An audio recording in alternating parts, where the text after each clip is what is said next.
ಹಾ ಹೌದು, ಒಬ್ಬ ವ್ಯಕ್ತಿ ಇದಾನೆ ಧರ್ಮ. ಅವನ ಹೆಸರು ರಮೇಶ್ ಅಂತ. ರಮೇಶ್? ಯಾವ ರಮೇಶ್? ಏನ್ ಮಾಡ್ಕೊಂಡಿದ್ದಾರೆ? ರಮೇಶ್ ಒಬ್ಬ LIC ಏಜೆಂಟ್. ನಮ್ಮ ಮನೆಯವರಿದ್ದಾಗ ಆಗಾಗ ಬರ್ತಾ ಇದ್ದ. ಅಂದ್ರೆ ಈಗ ಬರೋದಿಲ್ವಾ? ನನ್ನ ಯಜಮಾನ್ರು ಸತ್ತು ಹೋದ್ಮೇಲೆ ಅವ್ರ ಪಾಲಿಸಿ ಎಲ್ಲ ಕ್ಲೋಸ್ ಆಯ್ತು. ಆಮೇಲೆ ಅವ್ನು ಬರೋದ್ ಕಮ್ಮಿ ಮಾಡ್ದ. ನಿಮ್ ಹೆಸರಿಗೆ ಪಾಲಿಸಿ ಮಾಡಿಸ್ಕೊಡಿಲ್ವಾ? ಸದ್ಯಕ್ ಬೇಡ ಅಂತ ಸುಮ್ನಾಗ್ಬಿಟ್ಟೆ. I C. ಅವ್ರ ಸ್ವಭಾವ ಹೇಗೆ? ಎಲ್ಲಾ ಏಜೆಂಟ್ಗಳ ಹಾಗೇನೆ. ಕೆಲ್ಸ ಆಗ್ಬೇಕು ಅಂದ್ರೆ ಮಾತ್ರ ಬೆಣ್ಣೆ ಅಂತ ಮಾತು, ಇಲ್ಲ ಅಂದ್ರೆ ಮಹಾನ್ ಹೊರಟ. ದುಡ್ಡುಗೋಸ್ಕರ ಏನ್ ಬೇಕಾದ್ರೂ ಮಾಡ್ತಾ ಇದ್ದ ಅವನು. ಅದಕ್ಕೆ ನಾನನ್ನ ದೂರ ಇಟ್ಬಿಟ್ಟೆ. ಯಾಕೆ ಹೇಳ್ತಿದ್ದೀರಾ? ನಿಮ್ ಜೊತೆ ಯಾವತ್ತಾದ್ರೂ ಹಾಗೆ ನಡ್ಕೊಂಡಿದ್ರಾ? ಹಾಗೇನಾದ್ರೂ ಇದ್ರೆ ದಯವಿಟ್ಟು ತಿಳಿಸಿ. ಹೌದು, ಇಲ್ದಿದ್ರೆ ನಾನೇ ಸುಮ್ನೆ ಬೇರೆಯವ್ರ ಮೇಲೆ ಅಪವಾದ ಹೊರಿಸ್ಲಿ? ನನ್ ಗಂಡ ಸತ್ ಮೇಲೆ ನಾನು ಕೊಡ್ಬೇಕಾದ ಹಣನ ಅವನ್ ನನಗ್ ಕೊಡೋಕೆ ಎಷ್ಟು ಹೊಟ್ಟೆವರಿ ಪಟ್ಕೊಂಡ ಗೊತ್ತಾ? ಸರಿ, ಹಣ ಬಂದ್ಮೇಲಾದ್ರೂ ನಿಮ್ ಹೆಸರಲ್ಲಿ ಪಾಲಿಸಿ ಮಾಡ್ಸಿ ಅಂದ. ನಾನ್ ಈಗ್ಲೇ ಬೇಡ ಅಂದಿದ್ದಕ್ಕೆ ಸಿಕ್ಕಾಪಟ್ಟೆ ಗಲಾಟೆ ಮಾಡ್ದ. ಹಾಗ ಸಮಾಚಾರ. ಆಮೇಲೆ ಅಷ್ಟೇ ಇಲ್ಲ ಮಿಸ್ಟರ್ ಧರ್ಮ, ನನ್ನ ಹತ್ರ ಇರೋ ಡೈಮಂಡ್ ನೆಕ್ಲೆಸ್ ಇನ್ಶೂರೆನ್ಸ್ ನ ನಾನ್ ಬೇರೆಯವ್ರ ಕೈಲಿ ಮಾಡಿಸ್ದೆ. ಆ ವಿಷಯ ಇವನಿಗೆ ಗೊತ್ತಾಗಿ ಮತ್ತೆ ಬಂದು ಮನೇಲಿ ಗಲಾಟೆ ಮಾಡಿ ಹೋದ. ಆ ಡೈಮಂಡ್ ನೆಕ್ಲೆಸ್ ಹೆಚ್ಚು ದಿನ ನಿಮ್ಮಲ್ಲಿ ಇರೋಲ್ಲ ಅಂತ ಶಾಪ ಹಾಕ್ಬಿಟ್ಟು ಹೋದ. ಈಗ ನನಗೆ ಚೆನ್ನಾಗಿ ಅರ್ಥ ಆಗ್ತಾ ಇದೆ ಅವ್ನ್ ಯಾಕೆ ಹಾಗೆಲ್ಲ ಹೇಳ್ಬಿಟ್ಟು ಹೋದ ಅಂತ. ಇಷ್ಟೆಲ್ಲ ವಿಷಯ ಇರುವಾಗ ನೀವು ಪೊಲೀಸ್ನವ್ರಿಗೆ ಯಾಕೆ ಇದನ್ನೆಲ್ಲ ತಿಳಿಸ್ಲಿಲ್ಲ? ಪೊಲೀಸ್ನವ್ರು ಒಂದೇ ದಿನದಲ್ಲಿ ಒದ್ದು ಬಾಯಿ ಬಿಡಿಸ್ತಾ ಇದ್ರು. ಅದು ಅದು ಅವನನ್ನ ಪರವಾಗಿಲ್ಲ ಹೇಳಿ. ನನಗೆ ಗೊತ್ತಿರೋ ಎಲ್ಲಾ ವಿಷಯಗಳು ಅವ್ರಿಗೂ ಗೊತ್ತಿರುತ್ತೆ. ಅವಳು ನನ್ನ ಪರ್ಸನಲ್ ಅಸಿಸ್ಟೆಂಟ್. ಬ್ಲಾಕ್ ಮೇಲ್ ಮಾಡ್ತಿದ್ದ. ಏನು ಬ್ಲಾಕ್ ಮೇಲಾ? ಹೌದು. ನಾನೆಲ್ಲಿ ಅವನ ಹೆಸರು ಹೇಳಿದ್ರೆ ಅವ್ನು ನನ್ನ ವಿಷಯ ಎಲ್ಲ ಪೊಲೀಸ್ನವ್ರಿಗೆ ಹೇಳ್ಬಿಡ್ತಾನಂತ ನಾನು ಸುಮ್ಮನಾದೆ. ಏನದು ನೀವು ಮರ್ಯಾದೆ ಹೋಗುವಂತ ಗುಟ್ಟು ಅನ್ನೋದನ್ನ ಕೇಳ್ಬೋದಾ? ಕೇಳ್ಬಹುದು ಮಿಸ್ಟರ್ ಧರ್ಮ. ನಾನು ಆ ವಿಷಯ ನಿಮ್ಗೆ ಹೇಳಿದ್ರೆ ಆ ಗುಟ್ಟು ನಿಮ್ ಹತ್ರ ಇರುತ್ತೆ ಅಂತ ನನಗೆ ಚೆನ್ನಾಗಿ ಗೊತ್ತು. ನನಗೆ ಒಬ್ಬ ಮಗಳಿದ್ದಾಳೆ. ಅವಳು ಊಟಿ ಕಾನ್ವೆಂಟ್ ಅಲ್ಲಿ SLC ಓದ್ತಿದ್ದಾಳೆ. ಏನು, ನಿಮಗೆ SLC ಓದ್ತಿರೋ ಮಗಳಿದ್ದಾಳ? ಆದ್ರೆ ನಿಮಗೆ ಮದುವೆ ಆಗಿ ಅಷ್ಟು ವರ್ಷಗಳೇ ಆಗಿಲ್ವಲ್ಲ? ಅವಳು ನಾನು ಮದುವೆ ಆದ ಗಂಡನಿಗೆ ಹುಟ್ಟದವಳಲ್ಲ. ಅದಕ್ಕೂ ಮುಂಚೆ ನಾನು ಕಾಲೇಜಲ್ಲಿ ಒಬ್ಬರನ್ನ ಪ್ರೀತಿಸುವಾಗ. ಕ್ಷಮಿಸಿ, ನೀವು ಬೇಜಾರು ಮಾಡ್ಕೊಳ್ತಿದ್ರೆ ಒಂದು ವಿಷಯ. ಅದೇನು ಅಂತ ಕೇಳಿ. ಮತ್ತೆ ನೀವು ಅವರನ್ನೇ ಮದುವೆ ಆಗ್ಬೋದಿತ್ತಲ್ಲ?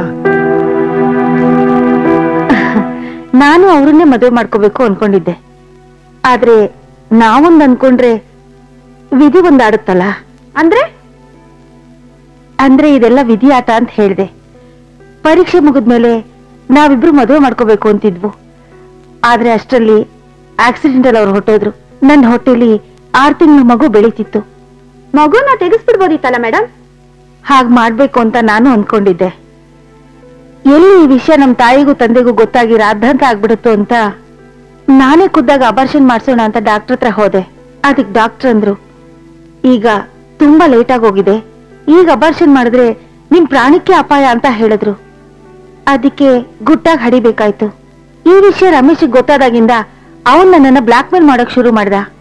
ಐ ಆಮ್ ಸಾರಿ ಮೇಡಮ್, ನಿಮ್ ಹಸ್ಬೆಂಡ್ ಬದುಕಿರೋರ್ಗೇನೋ ಸರಿ, ಆದ್ರೆ ಅವ್ರು ತೀರ್ಕೊಂಡ್ಮೇಲೂ ನೀವ್ ಯಾಕೆ ರಮೇಶ್ ಬ್ಲಾಕ್ ಮೇಲ್ಗೆ ಸೊಪ್ಪಾಗ್ತಿದ್ದೀರಾ? ಯಾಕೆಂದ್ರೆ ಈ ವಿಷಯ ನನ್ ಮಗಳಿಗೆ ಗೊತ್ತಾಗ್ಬಿಡುತ್ತೋ ಅಂತ.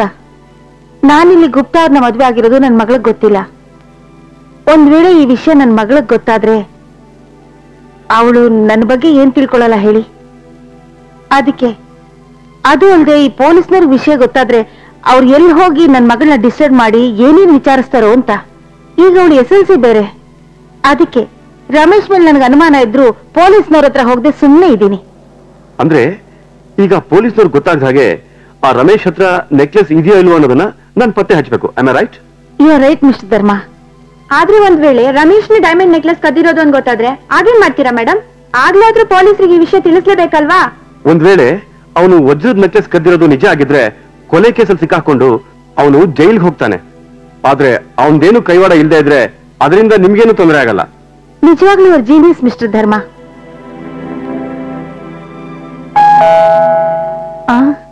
ಒಂದ್ ನಿಮಿಷ, ಯಾರು ಬಂದಿರೋ ಹಾಗಿದೆ, ಬನ್ನಿ ನೋಡೋಣ.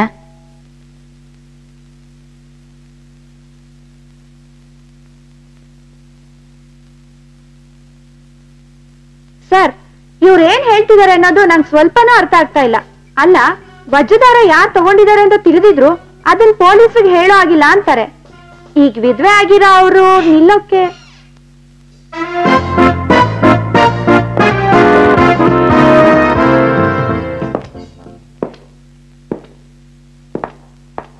ಮಿಸ್ಟರ್ ಧರ್ಮ, ಇವ್ರ ಇನ್ಶೂರೆನ್ಸ್ ಆಫೀಸರ್ಸ್. ಇವ್ರ ಶಣೈ ಅಂತ, ಇವ್ರ ಜನಾರ್ದನ್ ಅಂತ. Hello. ಮಿಸ್ಟರ್ ಧರ್ಮ. Hello sir. ಹಲೋ. ಹಲೋ, ಏನ್ ಮಿಸಸ್ ಗುಪ್ತಾ ಅವರೇ, ಪತ್ತೆದಾರನ ಕರ್ಸ್ಬಿಟ್ಟಿದ್ದೀರಾ? ಯಾಕೆ ನಾವು ನಿಮಗೆ ಆ ಡೈಮಂಡ್ ನೆಕ್ಲೆಸ್ ನ ಇನ್ಶೂರೆನ್ಸ್ ಹಣ ಕೊಡೋದು ಬೇಡವಾ? ಮಿಸ್ಟರ್ ಶಣೈ, ನೀವು ಕೊಡೋ 1 ಕೋಟಿ ರೂಪಾಯಿಗಿಂತ ನನಗೆ ನನ್ ಡೈಮಂಡ್ ನೆಕ್ಲೆಸೇ ಮುಖ್ಯ. ಹಬ್ಬ ಕೋಟಿ ರೂಪಾಯಿ ಬೇಡ ಅನ್ನೋದು ನೀವು ಒಬ್ಬರಾದ್ರೂ ಇದ್ದೀರಲ್ಲ. ಮಿಸಸ್ ಗುಪ್ತಾ, ಧರ್ಮ ಬಂದಾಯ್ತಲ್ಲ, ನಿಮ್ಗೆ ದುಡ್ಡು ಸಿಗಲ್ಲ, ನೆಕ್ಲೆಸ್ ಸಿಗುತ್ತೆ. ನಾನ್ ದುಡ್ಡಿಗೆ ಯಾವತ್ತೂ ಬೆಲೆ ಕೊಟ್ಟವಳಲ್ಲ.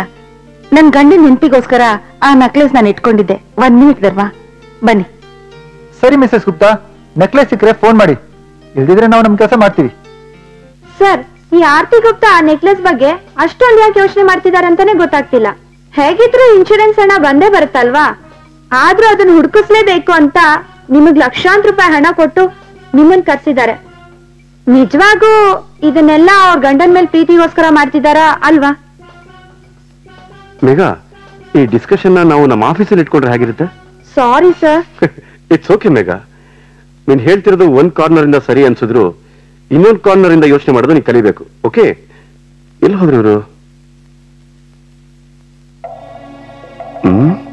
Sleeping tablet.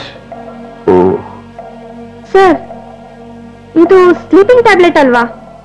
ಧರ್ಮ, ಅವ್ರನ್ನ ಕಳಿಸ್ಬಂದೆ. ಹೌದಾ? ಓಕೆ, ನಾವು ಹೊರಡಕ್ ಮುಂಚೆ ನಿಮ್ ಕೆಲಸದವ್ರನ್ನ ಒಂದ್ಸಾರಿ ನೋಡ್ಬೋದಾ? ಓ ಶ್ಯೂರ್.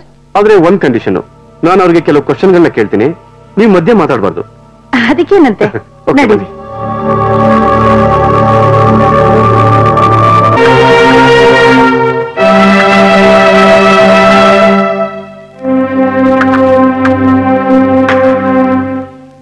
ರಾಮ್ಭಟ್ರೆ, ಸರ, ನೀವು ಎಷ್ಟು ವರ್ಷದಿಂದ ಕೆಲಸ ಮಾಡ್ತಿದ್ದೀರಾ ಇಲ್ಲಿ? ಬರೋಬ್ಬರಿ 10 ವರ್ಷ ಆಗೈತ್ ನೋಡ್ರಿ. 10 ವರ್ಷ ಅಂದ್ರೆ ಅಮ್ಮವ್ರು ಮದುವೆ ಆಗೋಕ್ಕೂ ಮುಂಚೆಯಿಂದ ಕೆಲಸ ಮಾಡ್ತಿದ್ದೀರಿ ಅಂತ ಆಯ್ತು. ಹೂನ್ರಿ. ಕಳುವಾಗಿರೋ ನೆಕ್ಲೆಸ್ ನ ನೀವು ಯಾವತ್ತಾದ್ರೂ ನೋಡಿದ್ರಾ? ಹೂನ್ರಿ ಸರ, ನಾನೇ ಅಮ್ಮವ್ರ ಕುತ್ತಿಗೆಯಾಗೆ ಬಹಳ ಸತಿ ನೋಡಿನ್ರಿ. ಇನ್ನು ಎಷ್ಟೋ ಸತಿ ತಿಜೋರಿಯಾಗಿಟ್ಟು ಕೀಲಿ ಹಾಕಿನ್ರಿ. ಏನು, ಬೀರು ಒಳಗಡೆ ಇಡೋದಕ್ಕೆ ನಿಮ್ ಕೈಲಿ ಕೋಟಿ ರೂಪಾಯಿ ನೆಕ್ಲೆಸ್ ಕೊಟ್ಟಿದ್ರಾ? ಅದ್ರಾಗ ಏನೈತ್ರಿ, ನಮ್ ಮೇಡಮ್ ಅವ್ರಿಗೆ ನನ್ನ ಮೇಲೆ ಭಾರಿ ವಿಶ್ವಾಸ ಐತಿ. ಅದನ್ನೇ ಬಂಡವಾಳ ಮಾಡ್ಕೊಂಡು ನೆಕ್ಲೆಸ್ ನ ಕದ್ದು ವಾಚ್ಮನ್ ನ ಕೊಂದ್ಬಿಟ್ರಾ? ಏ ಇಲ್ರಿ ಸರ, ನಾನ್ ಅವ್ರ ಕೊಲೆ ಮಾಡಿಲ್ರಿ.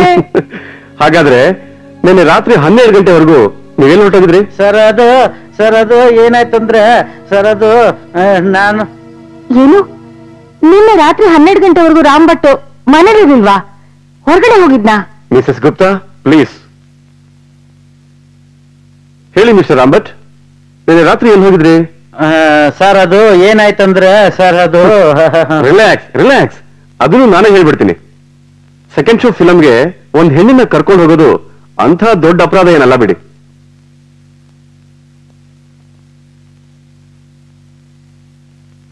ಸರ್, ನಾನ್ ಸೆಕೆಂಡ್ ಶೋ ಸಿನಿಮಾ ಹೋಗಿದ್ದು ಕರೆ ರೀ ಸಾಹೇಬ್ರೆ, ಆದ್ರೆ ನಾ ಕೊಲೆ ಮಾಡಿಲ್ರಿ.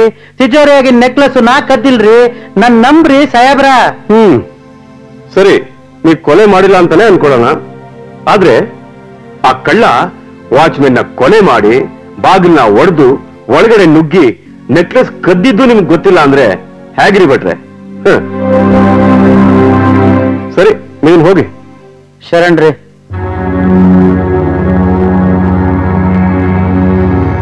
ಶಾಂತಮ್ಮ,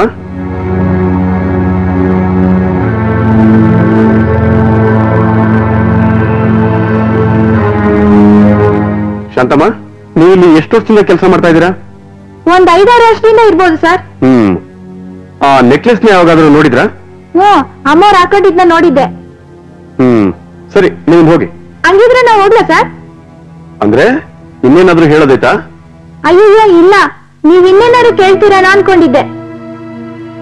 ಇನ್ನೇನಿಲ್ಲ, ಹಾಗೇನಾದ್ರೂ ಇದ್ರೆ ಮತ್ತೆ ಹೇಳ್ ಕಳಿಸ್ತೀನಿ, ನೀವು ಹೋಗಿ. ಸರಿ.